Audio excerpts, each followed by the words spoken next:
Maak ons oë toe, dan bid ons saam.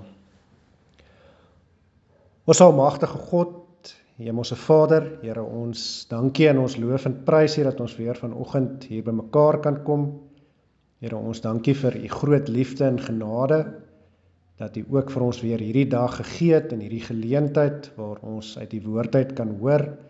En Here, ons wil ook vra dat u ook vanmôre weer opnuut ons harte en ons verstand sal oopmaak, sodat ons werklik sal hoor wat u vir ons wil sê. Dat ons ook hierdie woord in ons harte sal aanneem, en dat ons dit ook in ons lewens sal gaan uitleef, om daardeur die lof en die eer en die heerlikheid wat u toekom, dan ook aan u te gee. En daarom vra ons, Here, spreek nou tot ons, want ons die kinders wil graag luister, en ons vra dit en bid dit alles as dit u wil is, in u groot en heilige naam, in die naam van Jesus Christus. Amen.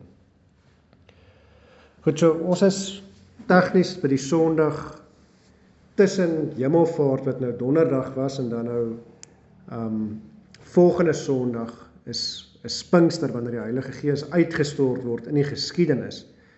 En ek wil vanmôre vir ons lees, ons het nou vir die afgelope ruk het ons 'n bietjie gewerk met 1 Korintiërs 15, en ek wil 1 Korintiërs 15 se laaste klomp verse ook gebruik, so vanmôre se gedeelte, so ek lees vir ons daarvan vers 35 af, van 1 Korintiërs 15, so die opskrif is nog steeds bo by vers 1, dit gaan oor die opstanding, en dit is Paulus wat hier skryf.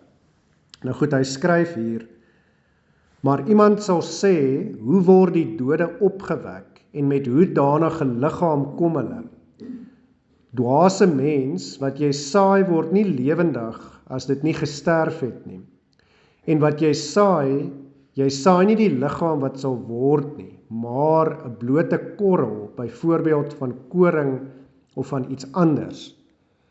Maar God gee dit 'n liggaam soos hy gewil het, en aan elkeen van die saadkorrel sy eie liggaam.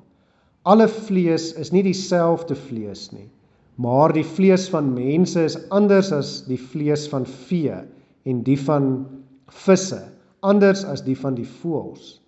En daar is hemelse liggame en aardse liggame, maar die heerlikheid van die hemelse is anders as die van die aardse. En ek wil myself net hier so 'n bietjie onderbreek aan die einde van vers 40, en net so 'n bietjie verduidelik van wat hier gebeur. So, hulle vra vir hom die vraag, nou maar eintlik hier, wat gebeur wanneer ons uit die dood uit opstaan? En hy antwoord eintlik hier, ek wil amper sê, retories in 'n sekere sin, en hy begin om te verduidelik, en ek dink is 'n baie mooi gedagte wat hy hier uiteindelik ook vir hulle verduidelik, om vir hulle te sê, maar die mense liggaam, ons aardse liggaam is maar net soos die saadkorreltjie, en baie keer moet daai saadkorrel eers doodgaan, voor daar weer groei kan kom. Ek dink nou maar net weer aan die proteas, is nou een voorbeeld, daai protea blom moet eers brand, en die saadjies moet eers brand, voor hy uiteindelik kan ontkiem. En ontkiem is in 'n sekere sin ook maar daai proses wat hy eers moet doodgaan, voor hy weer begin groei. Maar goed, kom ek lees vir ons verder van vers 41 af. Maar hy sê, dis anderster, die saadjie lyk tog nie dieselfde as die blommetjie wat uitkom, of as die plantjie, of wat ook al nie. Vers 41, anders is die heerlikheid van die son, en anders die heerlikheid van die maan, en anders die heerlikheid van die sterre, want die een ster verskil in heerlikheid van die ander ster. So is ook die opstanding van die dode, daar word gesaai in verganklikheid, daar word opgewek in onverganklikheid. Nou, kom myself weer hier onderbreek, hier is dit belangrik, die verganklikheid, met ander woorde, ons aardse liggame raak oud, ons gaan dood, ons kry siektes, en so kan ek aangaan, maar die onverganklikheid is 'n liggaam wat nie kan doodgaan nie. Pyn en siekte en die sonde hier op aarde beïnvloed daai liggaam nie meer nie. En dan lees ons verder in vers 43, daar word gesaai in oneer, want ons is nog sondige mense, so met ander woorde, dis 'n sondige liggaam wat sterf. Daar word gesaai in oneer, Daar word opgewek in heerlikheid. Daar word gesaai in swakheid. Ons is swak en nietig. Daar word opgewek in krag. En dis daai krag van God, dieselfde krag waarmee God die Vader vir Jesus Christus uit die doodheid opgewek het. En dan lees ons verder in vers 44. 'n natuurlike liggaam word gesaai, 'n geestelike liggaam word opgewek. Daar is 'n natuurlike liggaam en daar is 'n geestelike liggaam. So hier word verwys na ons aardse vleeslike liggaam, die vleis en bloed en die bene wat ons is, maar Paulus sê daar's ook nie net hierdie aardse liggaam nie net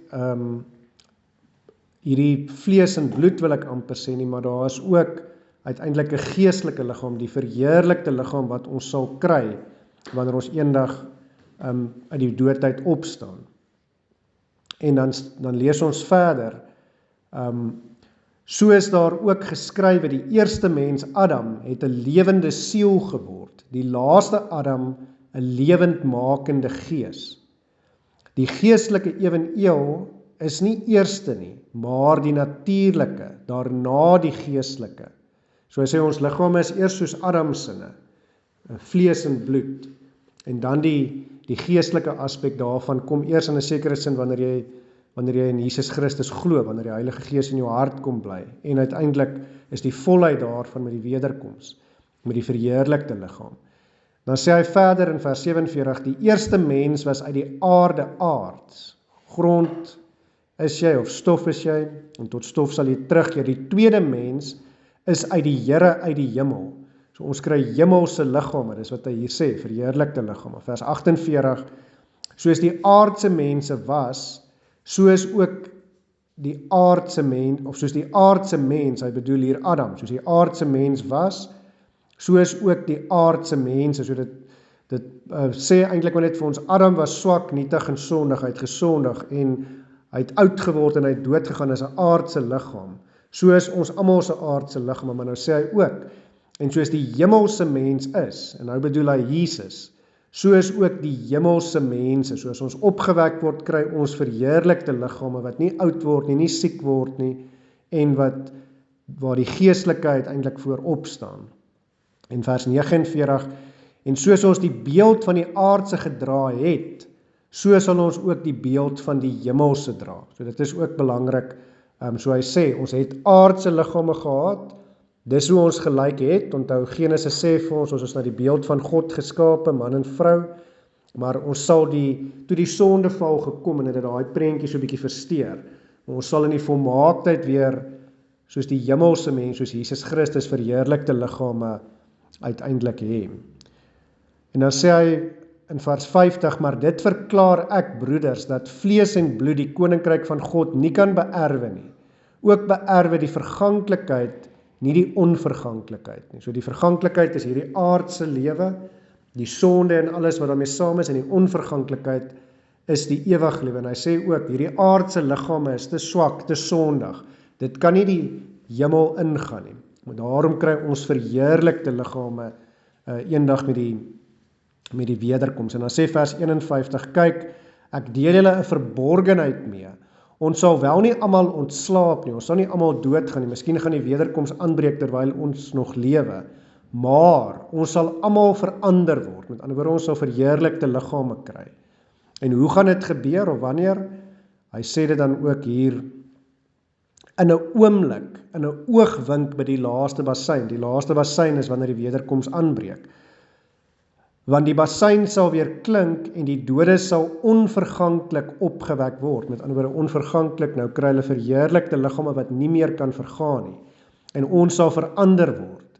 Want hierdie verganklikheid moet met onverganklikheid bekleë word. En hierdie sterflike moet met onsterflikheid bekleë word. So dit is eintlik maar weer dieselfde. Hy sê, ons kan nie die hemel ingaan as ons nie onsterflike liggame het, wat nie weer kan doodgaan en wat nie oud en siek kan word, en sovoorts nie. Dan sê vers 54, en wanneer hierdie verganklike met onverganklikheid bekleë is, en hierdie sterflike met onsterflikheid bekleë is, met ander woorde met die wederkoms, dan sal vervul word die woord wat geskrywe is, die dood is verslind in die oorwinning, want dan het die dood nie meer mag nie, want ons kan nie meer doodgaan nie. En dan, daarom wil ek amper sê, dan roep Paulus hier uit. Hy vra hierdie vraag en hy sê, nou dat ons dit weet, wil ek amper sê, vers 55, nou dan, dood, waar is jou angel? Doderyk, waar is jou oorwinning? Die angel van die dood is die sonde, en die krag van die sonde is die wet. Maar God sy dank wat ons die oorwinning gegee het, deur ons Here Jesus Christus, of wat ons die oorwinning gee, deur ons Here Jesus Christus. Daarom, my geliefde broeders, wees standvastig, onbeweeglik, altyd oorvloedig in die werk van die Here, omdat julle weet dat julle arbeid in die Here nie te vergeefs is nie. So, ek wil net hierdie laaste verse ook verduidelik. So wat hy hierso sê, in vers 56, hy sê, die angel van die dood is die sonde. Maar hy sê, hoekom kan ons nou vir die dood sê, dood, waar is jou angel? En hoekom weet ons is oorwinnaars oor die dood? Want ons wanneer ons opgewek word, of wanneer ons verheerlikte liggame kry, is dit liggame wat nie meer kan sondig nie, wat nie meer beïnvloed word deur die sonde en sy gevolge, met ander woorde ouderdom, siekte, al hierdie tipe goed nie. So nou kan die dood niks aan ons doen op 'n letterlike wyse nie. Die dood is nou magteloos teen ons, wanneer die wederkoms aangebreek het en ons verheerlikte liggame uiteindelik sal kry. En dan maar net die laaste vers, en dit is ons teksvers wat ons dan aanspoor tot aksie, en ek wil hom weer vir ons lees. Vers 58 is ons teksvers, ek wil amper sê, nou dat ons dit alles weet, dan sê Paulus, daarom my geliefde broeders, wees standvastig, onbeweeglik, altyd oorvloedig in die werk van die Here, omdat julle weet dat julle arbeid in die Here nie te vergeefs is nie. Omdat julle weet dat julle arbeid in die Here nie te vergeefs is nie. Nou, ek wil ook eintlik die vorige vers uitlig wat net sê, maar God sy dank wat ons die oorwinning gee deur ons Here Jesus Christus. Nou, ek wil hê dat in hierdie tydvak wat ek nou gesê het, ons onsself bevind in die geskiedenis, as ons nou eintlik dink, dit is hemelvaart en die Heilige Gees is nog nie uitgestort nie, en hier is nou nog hierdie 10 dae wat van hemelvaarte van donderdag wat verby was, verloop, totdat die Heilige Gees sou uitgestort word op Pinksterdag, op Pinkstersondag. As mens jouself in die disippels se skoene indink, dan wil ek amper sê, dit moes interessante en unieke omstandighede gewees het. Hulle moes miskien gewonder het, wat gebeur nou volgende, wat wil ek nou volgende doen, of wat moet ons nou volgende doen? As ons nou onthou van waar kom hulle, Jesus was saam met hulle op aarde, hy het hulle geroep, hulle was vir 3 jaar saam met hom, hulle was sy disippels gewees, en toe in 'n sekere sin, kom ons sê maar net, toe verloor hulle hom, want toe word hy gekruisig, en hy sterf aan die kruis, en hy is dood. En toe staan hy op die 3de dag uit die doodheid op, maar wat het in die tussentyd gebeur toe nou? Hulle het teruggegaan, en hulle het maar weer dit gaan doen wat hulle gedoen het, voordat hulle vir Jesus ontmoet het. Hulle was, 'n klomp van hulle, soos Petrus, hulle was vissers geweest, hulle het vis gevang vir 'n lewe. En toe Jesus nou gesterf het, het hulle maar weer teruggegaan, hulle het maar weer dit gaan doen, terug na hulle ou lewens toe. En ons het nou gesien in die Sondag wat tot hiertoe opgeloop het ook, toe het Jesus weer na hulle toe gekom en hy het vir hulle gesê, ek het opgestaan, hulle het gesien, hy het fisies uit die doodheid opgestaan. Maar in 'n sekere sin kon hulle miskien gedink het, nou gebeur dieselfde tipe van ding weer. Die eerste keer het Jesus aan die kruis gesterf, hy is dood, hy het opgestaan, maar nou vaar hy op na die hemel toe. So in 'n sekere sin verloor ons hom nou weer. Hy is nou nie meer by ons nie. Ons was nou bly want hy het uit die doodheid opgestaan. Ons het gedink hy is weer by ons. Maar nou is hy nie meer by ons nie. Dit was duidelik anderster, en ek kan dit sê, Jesus het opgestaan met 'n verheerlikte liggaam, en dit beteken hy kon, wil ek amper sê, verskyn en verdwyn soos wat hy wou. Die disippels was in die bovertrek daar in die huis waar hulle weggekruip het, die deure was gesluit, hy het deur die mure en die deure en alles gekom. So dis 'n verheerlikte liggaam. Dit het nie noodwendig anders gelyk nie, want die wonde was nog steeds op sy lyf. Hy het vir Thomas gesê, kom steek jou vinger in die gat in my hand, en jou hand in die wond in my sy. Maar dit was 'n verheerlikte liggaam, 'n sterker liggaam gewees. Ons kry ook die gedagte, en ons het dit gesien, dat hulle hom nie altyd onmiddellik erken het met hierdie verheerlikte liggaam nie. Daar kom dat die glorie, die heerlikheid van God so geskyn het, dat hulle hom nie altyd herken het nie. Maar so dit is 'n ander liggaam, maar nou kon hulle net sowel weer gesê het, Jesus is nou weg, wat moet ons nou doen? Kom ons gaan maar weer terug, en ons gaan word nou maar weer vissermanne. Kom ons gaan doen maar wat ons gedoen het, ons moet tog oorleef, ons moet iewerster brood op die tafel sit. Maar hierdie keer het ons gesien, iets is anderster, hulle het nie. Wat was anderster gewees? Hierdie keer het Jesus aan hulle verskyn, nadat hy uit die dood uit opgestaan het. Hulle het hierdie keer, ek wil sê, daar's een sleutelwoordjie in dit alles, en dit is hoop. En daai hoop het alles verander. Want hierdie keer was Jesus nie dood nie, hulle het hom lewend gesien, en hulle het lewend gesien hoe vaar hy op na die hemel toe. En is daai hoop wat uiteindelik alles verander het. Jesus was nie meer in die graf nie, die graf was leeg, en dit het alles verander. Dit beteken dat hulle bereid was om hulle lewens vir hom te gee. Maar dan is dit ook belangrik, as ek sê, daardie hoop het alles verander. Daardie hoop was natuurlik 'n lewende hoop met 'n hoofletter wat Jesus Christus self is, want hulle het geweet, hy is lewend in die hemel, en hulle het hom geglo hierdie keer, want hy het vir hulle vertel, hy gaan sterf en hy gaan opstaan uit die dood uit, en hulle het dit nie lekker geglo en lekker verstaan nie. Maar toe het hy opgestaan uit die dood uit, en nou het hulle rede gehad om ook te glo as hy sê hy kom weer, dat hy weer sal kom. En die disippels het gedink, dit gaan dalk nog in hulle tyd wees, in die tyd voordat hulle doodgaan. En Paulus ook wanneer hy hier skryf. En dit het alles verander. Maar nou moet ons ook kyk na hulle optrede, wat het toe geword van hulle, wat was hulle optrede gewees, en ons ken die geskiedenis, maar as ek by die nabye begin, dan wil ek net so 'n bietjie teruggaan, net voordat Jesus opvaar na die hemel toe, dan, en hulle vir die laaste keer ontmoet voor dit gebeur, ons lees daarvan daar in Lukas 24, dan lees ons onder andere in vers 49, Jesus sê vir hulle, en kyk, ek stuur die belofte van my Vader op julle, hy bedoel hier die Heilige Gees, en kyk, ek stuur die belofte van my Vader op julle, maar julle moet in die stad Jerusalem bly, totdat julle toegerus is, met krag uit die hoogte. So hier het hy vir hulle opdrag gegee. Julle moet wag tot die Heilige Gees uitgestort is, julle moet in Jerusalem wees, en julle moet daar wag tot die Heilige Gees uitgestort is. Onthou, hulle het nie verstaan wat gaan gebeur nie, want hulle was nog aan die ander kant van tyd gewees. Die Heilige Gees is nog nie uitgestort nie. Hulle het bloot gehoor, Jesus sê vir hulle, die belofte van die Vader sal op julle kom, hulle was nie 100% seker wat dit sou wees nie, en julle moet in die stad Jerusalem geduldig wag tot dit kom. Hy het nie vir hulle gesê hoe lank, wanneer, wat die omstandighede sal wees nie.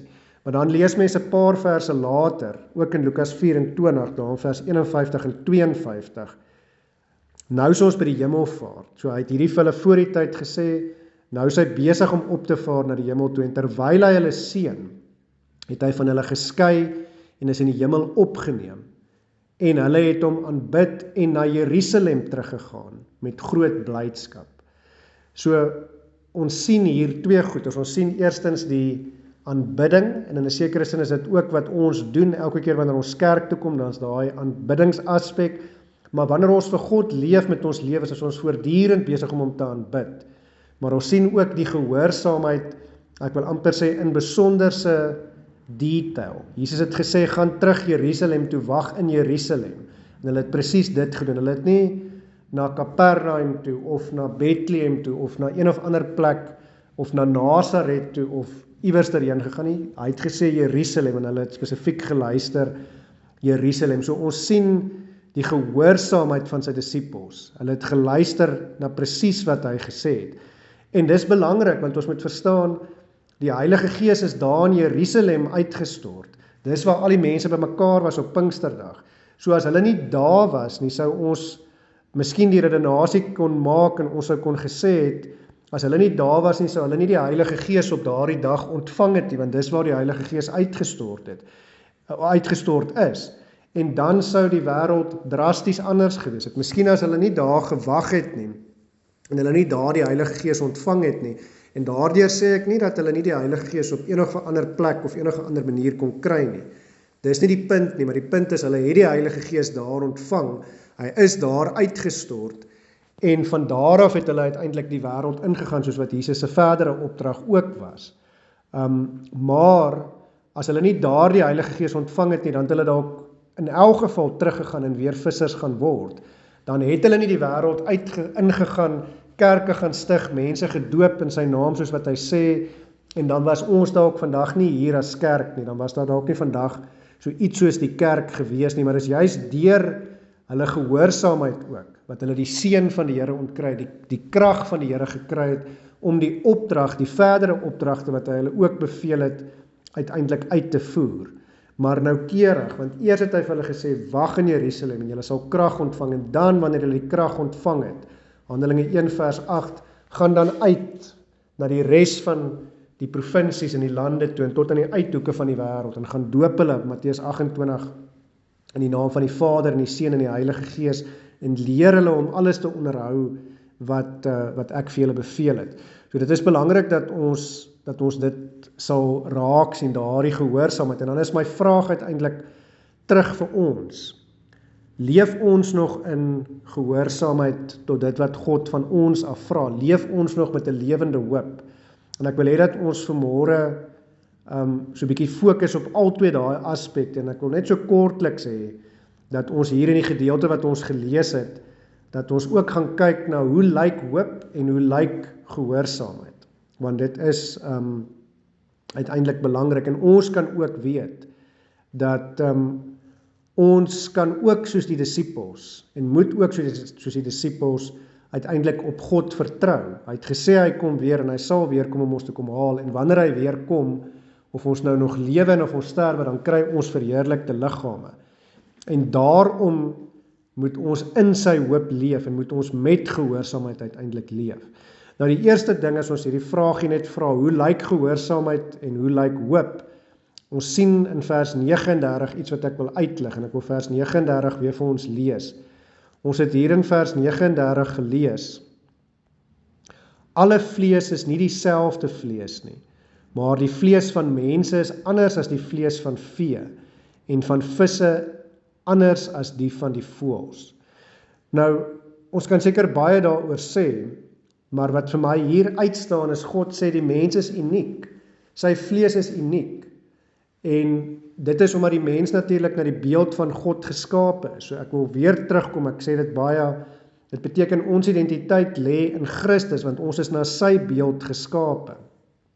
En wanneer ons dit verstaan, dan besef ons uiteindelik, ons is uniek geskape met 'n unieke doel. Ons is nie soos die voeltjies gemaak om te vlieg, of soos die visse om te swem, of soos die diere om te doen wat die diere doen, die aarde te bewy en so aan nie.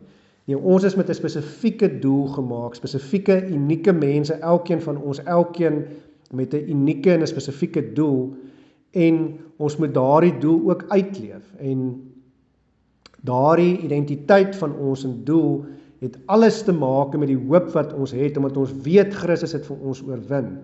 Daarom leef ons daardie hoop uit, en daarom is deel van die opdrag om dankbare lewens uiteindelik te leef.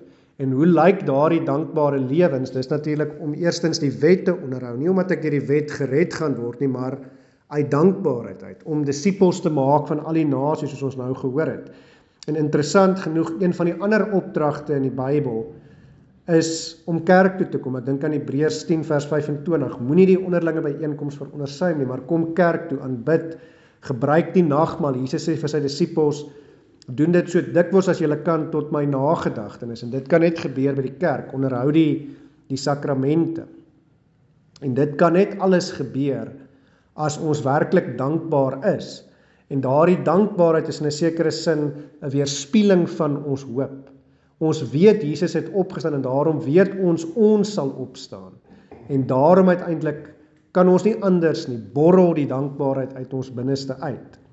Dan die tweede ding wat ek wil wys is 'n klompie verse later, is in vers 43, ons sien daar in vers 43 dat ons moet besef dat ons is swak, nietig en sondig, ook ons liggaam wat sterf, maar ons word opgewek in krag. Ek wil dit weer vir ons lees net. Vers 43 sê, daar word gesaai in oneer, en daar word opgewek in heerlikheid, daar word gesaai in swakheid, en daar word opgewek in krag. En ek kan verder aanlees, die gedagte hou aan tot by vers 50, 'n natuurlike liggaam word gesaai, 'n geestelike liggaam word opgewek. Daar is natuurlike liggame, en daar is geestelike liggame, en so is daar ook geskrywe, die eerste mens Adam het 'n lewende siel geword, en die laaste Adam, Jesus, 'n lewendmakende gees. Die geestelike eweneel is nie eerste nie, maar die natuurlike en daarna die geestelike. Die eerste mens was uit die aarde aards en die tweede mens uit die hemel hemels. Soos die aardse mens was, so is ook die aardse mense. En soos die hemelse mens is, so is ook die hemelse mense. En soos ons die beeld van die aardse gedra het, so sal ons ook die beeld van die hemelse dra. So dit is die belangrike gedagte daar, maar wat ek hier wil wys is, deel van hierdie hoop en deel van hierdie gehoorsaamheid, as ons vra, hoe lyk dit en hoe behoort dit te lyk, dan is dit weer eens, ons moet besef, ons het swak, nietige aardse liggame, wat sterf en wat vol sonde is, en ons doen aan mekaar sonde.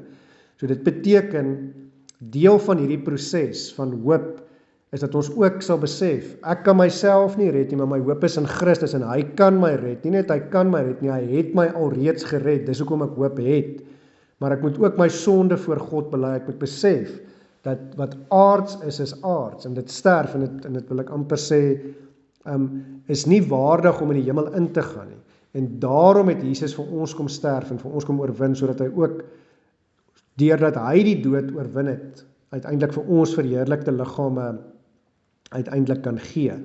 En dit bring vir ons weer ook daai hoop, want as ons sondes bely, dis soos wat 1 Johannes 1 vir ons sê, daarvan vers 8 af tot 10, as ons sondes bely, hy is getrou en regverdig om ons sondes te vergewe en ons van alle ongeregtigheid te reinig. So ons kry daardie, ek wil amper sê gereinigde, verheerlikte liggame, wat glad nie meer sonde het nie.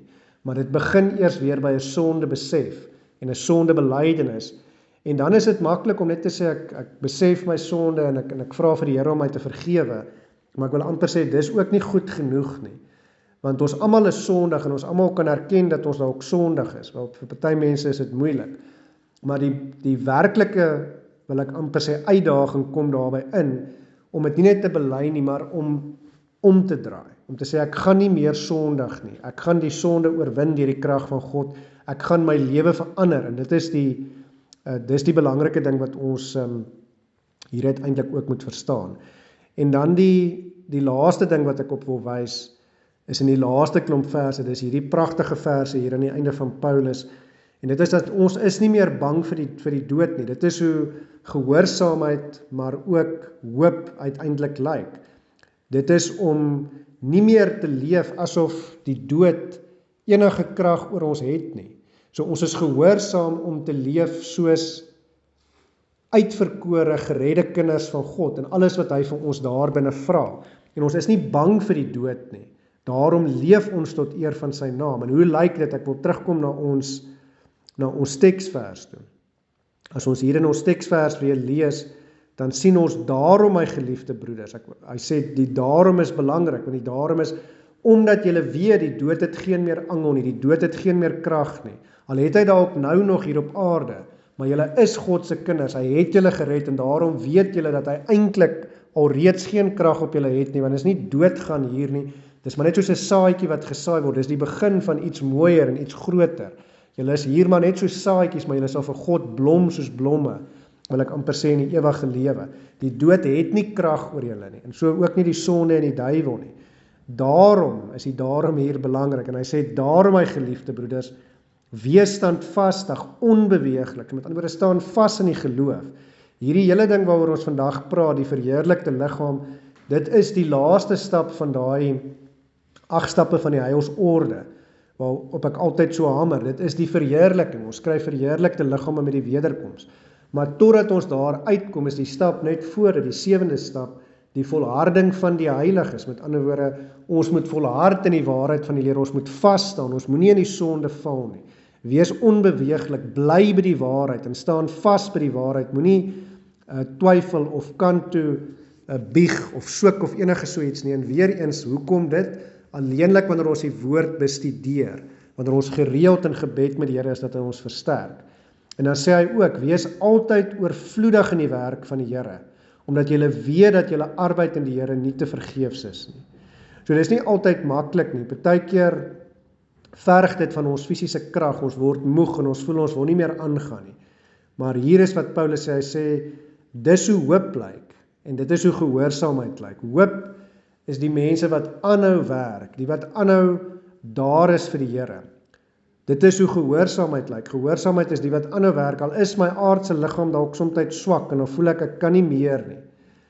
Is dit uiteindelik daai wete, ek kan in Paulus se taal ook, ek kan my liggaam maar kastei, ek kan hard werk, en partykeer kan dit vir my uitputtend wees, maar uiteindelik, al sien ek nie die resultate hier nie, kan ek weet, ons arbeid in die Here is nie te vergeefs nie. Hy sal ons beloon, en hy het ons alreeds in die grootste sin daarvan beloon, deur vir ons sy seun te stuur, wat vir ons kom sterf het, en wat vir ons oorwin het, deur op die derde dag op te staan, sodat ons ook soos sy seun, toe hy uit die doodheid opgestaan het, Jesus Christus 'n verheerlikte liggaam gekry het, sodat ons ook kan weet, ons sal ook verheerlikte liggame hê.